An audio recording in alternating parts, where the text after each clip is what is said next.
Hello everybody, it's Mr. Cuba here. I hope you're all well. We are on Wednesday of our second week, so yes, on our 9th day of remote learning. I hope you're well and keeping safe. Lots of learning taking place this week.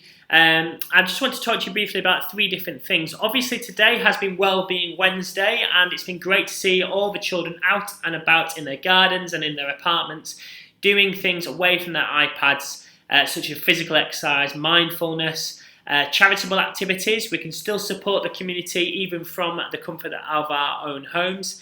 And hopefully this has been an opportunity to just step back, unplug, catch up on any learning that might be missed, take a breather and spend some time with families. And of course, enrichment and wellbeing are part of what we do at WEC on a weekly basis. They're tied into our timetables, but of course, it's always difficult when we're in our houses and in our homes.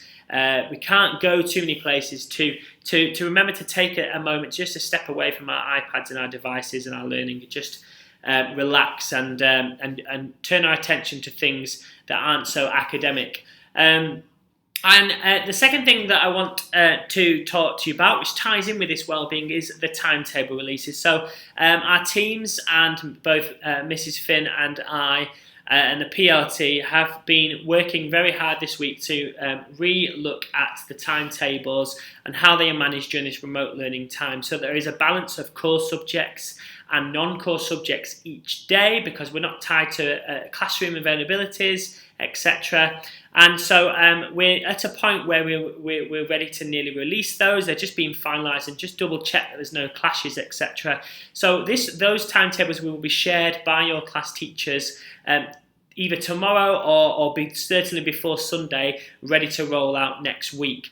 The key things that we've made sure are part of that is that there will be a live Arabic session and a live Islamic session for all of our students who participate in those subjects, which will be a fantastic opportunity for our children to really get some guidance and some direct teaching from those staff members.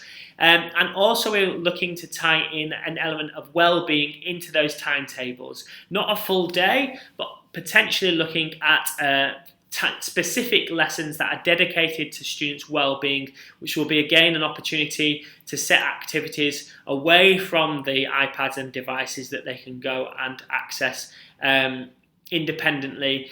And so hopefully that will be great opportunities for our families, because I know a lot of feedback is that children are spending far too much time on their iPads, and we get that. You know, all our teachers are spending lots and lots of time on their devices too, and so it's going to be a great opportunity for our whole community to take some time away from their devices. And we really want to encourage that for all our children, because it is very, very important. So keep an eye out for those timetables coming out just before next week. And those Arabic live sessions and the Islamic live sessions. So just to give you a heads up, the Arabic and Islamic teachers will be posting those links within those Seesaw classes. So the children go onto their name, scroll down to their Islamic or Arabic class, and if they go into the notifications and inbox there, they will be able to see those links that will directly connect them to their Arabic or Islamic teacher. And the final thing is obviously personalising my learning. We're now into week three. We're now into week 2, and the children are really getting into the swing of things. But again, things still won't be perfect. We've got lots of children, of course, who are accessing this, and some things may be too difficult, some things may be still a little bit too easy. The key thing is keep talking to your class teacher. If anything is too hard or too difficult, let those teachers know, and they'll be happy to support you in how to access those resources at an appropriate level. They may provide separate resources for those students to really personalise their learning at home, because obviously in the classroom that happens naturally. When you see a child finding something too easy or too difficult, you do something about it straight away. But the teachers can't always see that happening, and so this is when communication is really key. So do communicate with your class teacher or any of our specialists if something is too easy or too difficult, and they will be happy to help. I hope you are having a really great week.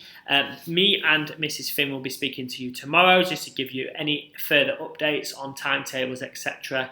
And we're nearly there at the next weekend. So again, I hope you're all keeping nice and safe and looking after yourselves, and we'll be speaking to you very, very soon.